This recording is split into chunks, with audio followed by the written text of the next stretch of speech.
Yo, what up guys, beside you here with a champion guide or champion spotlight for an epic champion, this time from the Orc faction. He does look kind of like an Ogre Tribe faction. In this video, I want to take a closer look at this champion skill set, test him out in some content, and tell you how you can use him in the early game if you're looking for guides or tips and tricks on how to use Tagoar is his name. From his avatar, he does look kind of an Ogre Tribe faction. So whenever I search for this champion, I always head to Ogre first, looking at this. But when you click closer, you see that he has all the horns and stuff required to be in the Orc faction. So his name is Tagoar, and recently this champion was brought to my attention when I took part in the Hades and content creator and community challenge, and we had to use this champion as our first champion, I think first epic champion to start with. And I think there's still a promo code right here, or a new player starter code that you can use to start a new raid account with this champion. I don't know if it still exists, but that's how a lot of players are starting raid now with Tagoar. So why not put a champion guide about him in case anybody in the early game especially is searching for how to build him. For an early game player, this champion is probably not going to be useful for you, except you're building him for Synthranos or one stage in one of those Soul Cross, right? So let's go into his skills first of all. Tagoar is a support champion right here. You can see it, epic support champion, and like most support champions, you expect them to bring a heal or something that will keep your allies alive. So he brings two main things that will help you in this team, and that is a shield and a revive, right? Those are the two main things Tagoar brings to every team as a primary role: shielding and reviving. And for if you know anything about shield champions, they like to have a ton of HP so that the shield can be large that they put on all the allies. So let me find that skill first, and let me see. It's not this one, it's this one. So the shield and the revive is on the same skill. Revives all dead allies with a 30% HP, and also places a shield buff on all allies for 2 turns equal to 20% of this champion's max HP. That part of the sentence is very important when a shield is based on the placer's HP. That means you can build this champion as high HP as possible. It means that 20% of his HP will be used as a shield for all other allies. So this is very good. It's on a very long cooldown though, so once you use this skill, it's not gonna be available for like 5 whole turns, which is kind of sad.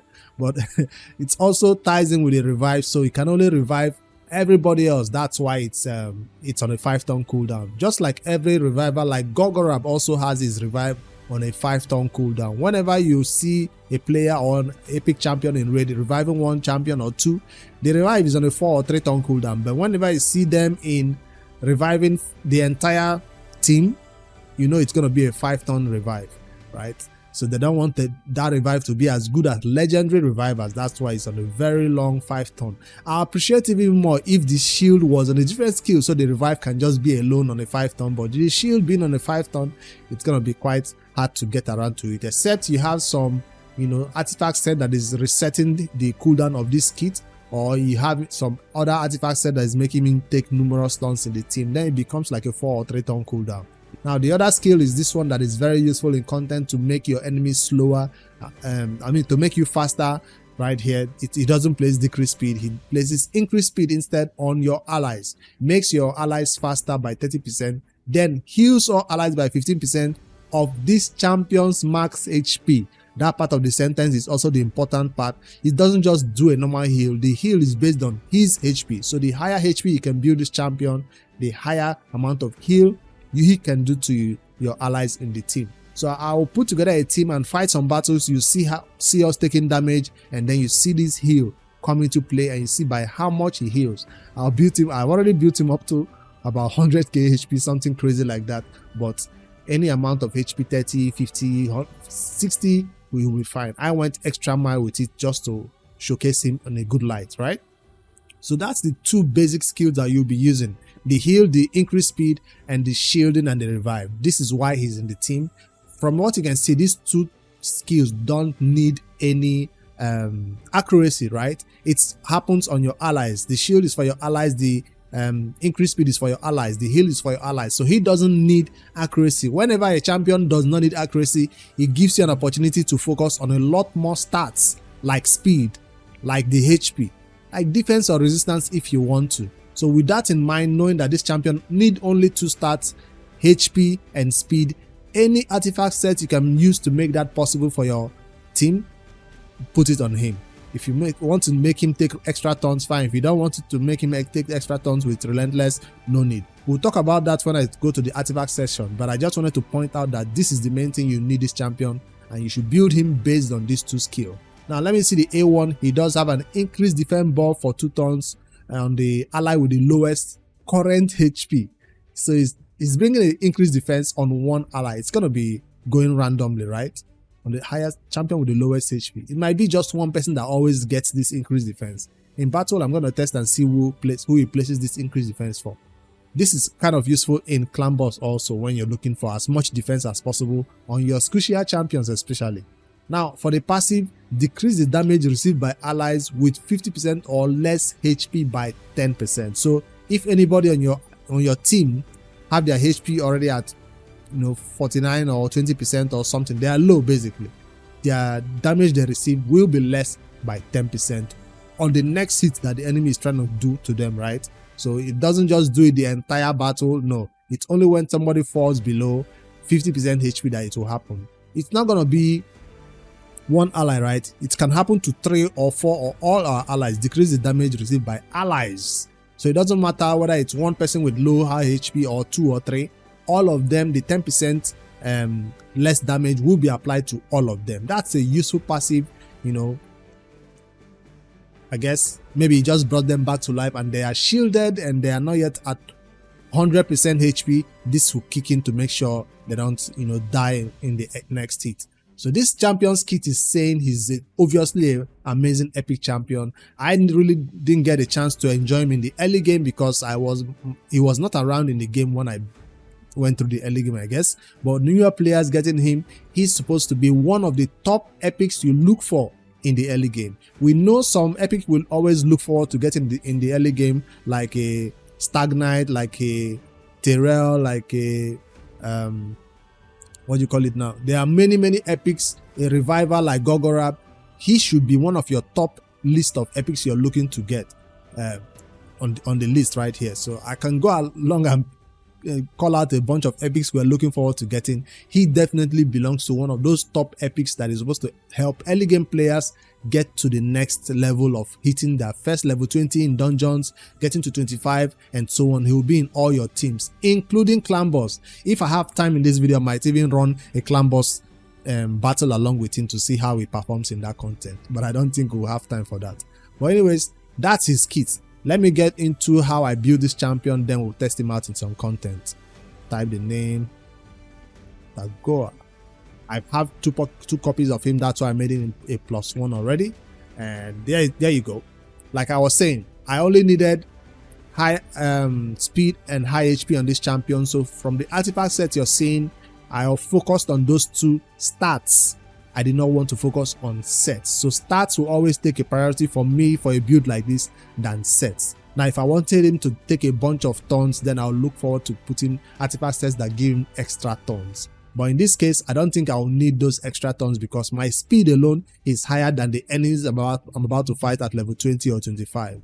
Now even for this speed currently where I have this champion, it's also ready for hard mode content. If there's a content in the hard mode that requires me to use Tagoar, he's built ready for that, even if you don't see Relentless. So I'm tired of building champions like this and just showing you Relentless build. Every time I do videos like this, I put Relentless on the champion, which is supposed to be the best for them when their shield and their A2 is supposed to be the best skills they use.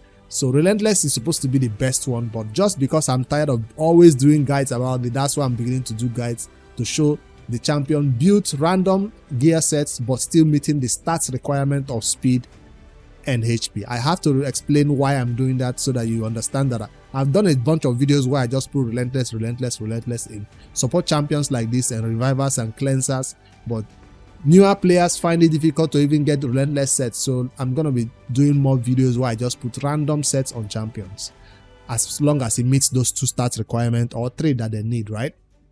But I'm still going to point out in the early game that sets are kind of important for you if you are trying to meet stats requirement. Example, a newer player coming in trying to meet the speed requirement for Dragon or something might need to build this champion in a 3-piece set of speed sets, right? 3 speed sets. That's one that is very, very early game friendly, that you can even farm from Dragon or from the campaign. This is very useful in the early game. Any set that will give him that HP and speed, and this is one of that one that can get it done. Perception is not gonna be the best one for him. It's gonna give him a bunch of accuracy that he doesn't need. Why you see one set of perception in my build is because it's giving him speed. Yes, that's why I put this set on him. It's not to add accuracy to him. He doesn't need it. He doesn't have an accuracy banner. The next set I'll recommend, I've talked about Relentless already. Let me skip to the next one. Why is my camera going off? 1 sec. And it's back, right? No. There we go.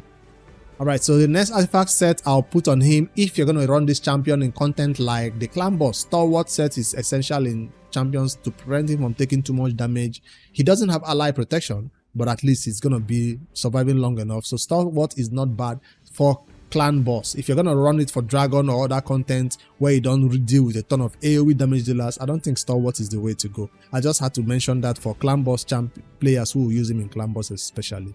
Immortal is one of the best sets for any champion looking for a ton of HP. So I think the speed set and the immortal set are the best way to build this champion in the early game. If you can fight enough Clan Boss battles to get some immortal sets going for him, he's gonna have a ton of HP and then a ton of speed mixed with the speed set, and immortal is the best way to go. If you run this champion in a 3-piece, because this is a set that allows you to use 2 on the champion, it gives him 15% extra HP and heals 3% every turn. So it's gonna give him a little bit of healing also. But the 50% HP is the reason why you want to put 1 set of this on this champion, or 2 if you want a more HP, or 3 full immortal set. 3-piece immortal is gonna be crazy. That might even push him to the 100% 100k HP most players are looking for on this champion. But I would prefer to use my immortal on other champions like legendaries that need it than him. But anyways, he is very, very good in this set. Mix it with speed set is the way to go. I'm looking for other sets that he might benefit from. Divine Life, Divine Speed are good. And then another one I want to point out is Resilience. Although Resilience is best known for a set that you can easily craft from the Forge. So take note, this is also a set you can obtain in the early game and put on a champion who needs HP and defense, I guess, if you're going to use him in the Clan Boss. Any champion you get in the early game are used in the Clan Boss. So this is a good set for him. Let's not forget that any champion will do a little bit of damage on the enemies will be good in Lifesteal set. I skipped through Lifesteal set because I feel like most players might not run in the Clan Boss, but also that's a set in the early game because he does have 2 skills that right here that hit, that do damage. That means he might get some healing back from this Lifesteal set, but you will need War Master Mastery to get this rolling for him so he can heal back from all the damages taken in the Clan Boss. So if he had only 1 skill that hits, then I would say no Lifesteal set, but clearly he has 2 skills that hit, so I guess Lifesteal set is useful in a champion like this. But I skipped through it. Bolster is very useful for endgame players or for faction wars when you're trying to put that shield a little bit in the beginning of the battle. Shield set, I also skipped through it because do I even have shield set? Every champion that needs a ton of HP can be nice in a shield set, right? There you go. Shield sets, I don't have any, but a lot of players would prefer that bolster over shield sets if you have it. If you don't have shield sets, gives you that 1 ton of shielding at least. No, 3 whole tons of shielding, 30% HP plus 30% HP ally shield. So that's going to be applied to all your allies to give them that shield before he gets a turn to even put his main shield on them. So that's very, very useful in any content like faction wars when you don't want to die from the first hit of the enemies. Even in Centranos these days I put champions in shield sets or bolster. Now there are a ton of other newer sets that newer players don't yet have access to, so I'm not going to be mentioning all this supersonic and all this other pinpoint or supersonic or righteous. No, all these are very, very advanced end game sets, but I've mentioned some early game ones that might be useful. Let me know in the comments which other sets you think might be useful in this champion. But take note, if you don't have the sets to make it work, mix and match it. You can mix one set of speed, one set of immortal, one set of what do you call this one I mentioned again? Resilience. You can mix and match it any way you can. If you don't have any sets, you can mix and match random artifacts as long as those artifacts meet the stats requirement with a ton of HP, speed. This one also has ton of HP, speed. So this set is supposed to be on a damage dealer, savage set, but I'm using it on a champion Tagoar, who is obviously not a damage dealer because this artifact set had the HP and the speed required to just be a standalone off set for this champion. So take note of those stats when you're building your champions. You can see this is matching, but this is not matching. Now for the accessories, I went with this one that has defense and HP because it's available to him to pick up. This is one was has been obtained a while, but I never really used it on any body, so he's getting it. And for the stone skin set, what is this one giving to him? Gives the wearer 5% shield worth 5% for every damage dealt after taking damage or after dealing damage. It doesn't really help him in this battle. Blood shield is best used for that boss in Doom Tower. But stone skin is gonna give him that warm 8% HP, just one piece. You don't really need to go 3 piece, 4 piece. No, I've just put 1 piece on him because of that 8% HP, and then HP main stat also. No HP on the sub stat though. Now for the banner, I went with HP, defense and speed. I would prefer double roll on speed, but I don't have it, so I'm getting HP and defense instead. So total stats you find on this champion with this build, like I said, this got him to 100k HP, which is nice for any content in the game, in this end game or even in the early game. You can't hit those numbers, but definitely try to hit as high HP as you can, balance with the speed requirement for the content you're trying to beat. So in this case, I went as high speed as I could with the gear I had, and it brought me to 285, which is kind of really nice for him right now. And no crit rate, no crit damage required on this champion, but you can see 32% crit rate and 107 crit damage. It's not required, but if you can squeeze it in, fine. Resistance is also like a third or fourth priority if you want to use him in content where you don't want him to be debuffed. No stun, nothing can crowd control him, especially in arena. Now, if I use this champion in the arena, definitely in the early game content, he might be one of the champions who goes first and places that increase speed on your allies, right? So you want him to be able to resist the enemy's debuffs if you can squeeze in resistance. It's not required at all. Like I said, no accuracy from my masteries and everything I have, or from my end game affinity bonuses and all that is giving me a little bit of accuracy and all the other substats. So let me go ahead and show you his masteries before I forget, because I always forget. I went with masteries that would require this champion not to, do any much damage now, because I don't want him to use in the clan boss. If you're gonna use this champion in the clan boss, you want this offense mastery to go all the way down to this one, War Master, right?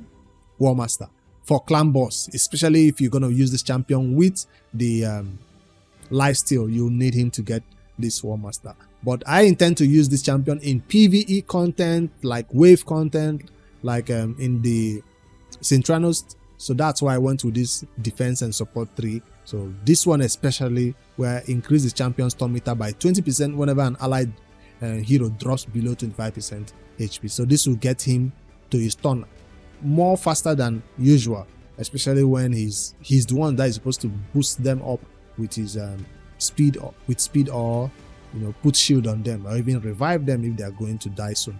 So then up to this deterrence, this is going to allow him use his A1 as often as possible to place that increased defense on a random person right here. Not much needed from this defense, but at least the support 3 is what he benefits most from.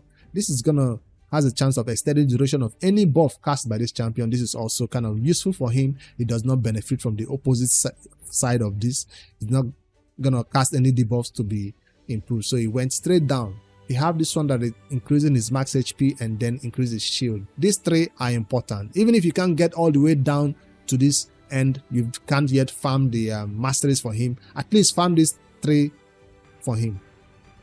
Steadfast, lay on hands, and shield bearer. These 3 are the most important, even more important than the defense section. So get these 3 on him and again go use him in content if you don't want to farm all the masteries done for him. If you're gonna use him in clan boss, like I said, don't forget to pick up a damage mastery right there to give him some healing when he's fighting the clan boss. Alright, I didn't check his blessing. Okay, I do have some blessing on him. Any champion is going to use for PvE content can get cruelty. If you want him instead to provide some other utility, let's say somebody else has cruelty on your team, you can change it to something else. Let me see what any other one. I've seen some players using commanding presence for a champion. If you're looking for a little bit of an aura like this, if no legendary is giving you this aura, he could be that champion to give you that commanding presence aura. I can't see any of this being used on him. But the main thing is you're getting 4,500. So if you can unlock a blessing, go for cruelty or go for commanding presence. Maybe chain breaker. Chance to remove one debuff if he's gonna be debuffed anyways. Alright, that's the blessing that I would recommend on him. Cruelty for sure, or those other commanding presence. Anyone here? Iron Wheel? No, maybe. Let me see. Nah. Anyways. He does have an aura. I didn't talk about his aura. Increase ally speed in all battles by 25%. You normally don't use that. I mean, ally HP, not speed now, by 25%. All battles. That means any content you put this champion as a leader slot, he will boost the HP of everybody, including himself, by an extra 25%. That means more shielding for you, more healing for you if you put him in the leader slot. If you have a speed aura will always be better than a HP aura or a sometimes defense aura are better than speed auras, but it depends on the content you're trying to beat, if you are fast enough or if you're too slow. Alright, take note of that. Alright, let's get into some battles with this champion and test him out in some content to see how he's gonna do. Now, since this is geared towards early game players, I know one place where this champion could definitely help you as a two-man team, you know, in the early game when you're trying to beat your first difficult brutal stages or even nightmare stages. This champion could definitely be one of those players that joins your starter champion to get it done for you. Let me unlock. That's my starter champion. Yes, that's who I started the game with. And as for the Epic Tagoar, this is how you could easily 3-star all the campaign stages, including difficult brutal stages or difficult nightmare stages. He could be the champion that keeps your main damage dealer alive, no matter who the starter champion is for you. I'll just fight one battle because this boss can be difficult to deal with, right? So he's just gonna be there shielding and healing and all that. See, he's not a good campaign farmer where you want to make him your main damage dealer for campaign. No, that's not why he's here. He's just here to guide your damage dealer, who is gonna be eventually going down if that's the first time you're clearing the campaign and your lifesteal gear is not yet that strong. You don't yet have a ton of masteries, or you don't have all the stats required to keep your main damage dealer alive. So he's supposed to be here putting that big shield, increase defense like he does put on this your ally champion, and help them get through these campaign stages easier for you with a two-man team, which is supposed to allow you 3-star all this content. I don't know why my camera keeps restarting, but anyways, let me head back into the dragon content that I originally wanted to show you. To showcase the dragon test or to the dragon team, I put this champion along with other liabilities. That's what I call them. A team that will definitely be taking a ton of damage and most likely die or need assistance. That's why I put him with, to see whether he'll be able to, with his own skill alone or with his A2 and A3, keep us alive all the way till we get to the boss. But let's try one battle right here at Dragon 20. Dragon 25 will take too long, so I just want to fight this first stage. And you can see him using his, what skill did he use first? Hold on. That was his A2, so he starts the battle with his A2 and he puts increased defense, increased speed on all of us. We don't yet have the shield. He will use this A3 whether anybody dies or not, so take note of that. Right now, we don't have... Wait, why does he have this skill? Okay, that's not him. When I come around again, I'll check that skill. He doesn't have the shield available. See, it's gone because he just used it. So if somebody goes down right now, somebody dies, we don't have any way of bringing them back to life. So take note of that. To save that revive, sometimes battles are on full auto, don't always, it's not the best way to go. But remember, you have to wait an entire 4 turns. So when somebody dies and he's not reviving, you know why. This revive skill has been used as a shield. Some champions, some players don't like when revivers waste their opportunity to revive by using it for something else. They like the revive to be on a separate skill, or a champion who will not use the revive if nobody dies. That's what they prefer.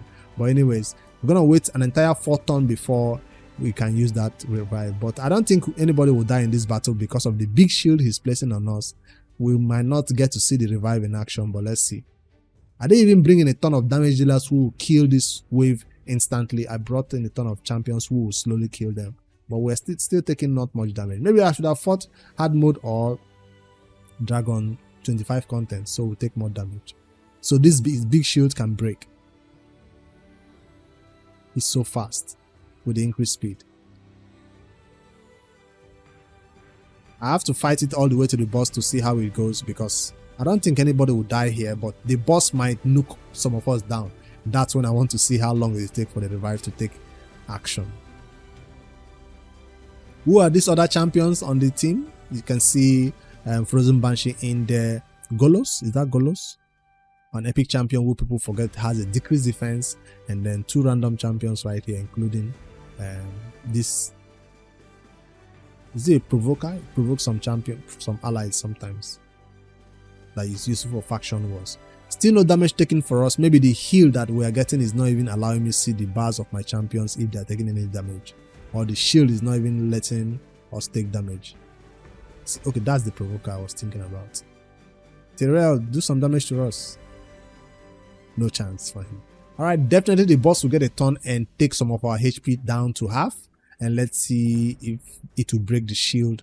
100k shield, 100k HP means about what, 20k shield that we have on us, plus the masteries, maybe 25 to 30k shield that we have, at least on one champion right now.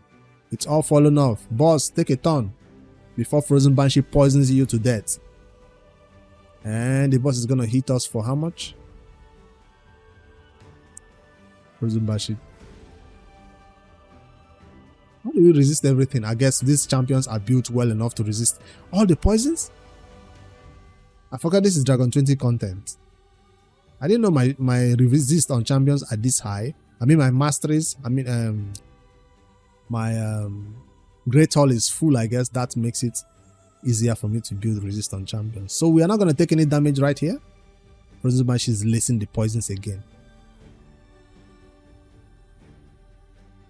I made sure this is going to be a more difficult battle, but we're not seeing the full potential of Tagoar. Maybe he's doing his job so well, I'm not taking any damage or experiencing it. That's what is supposed to help you do in the team.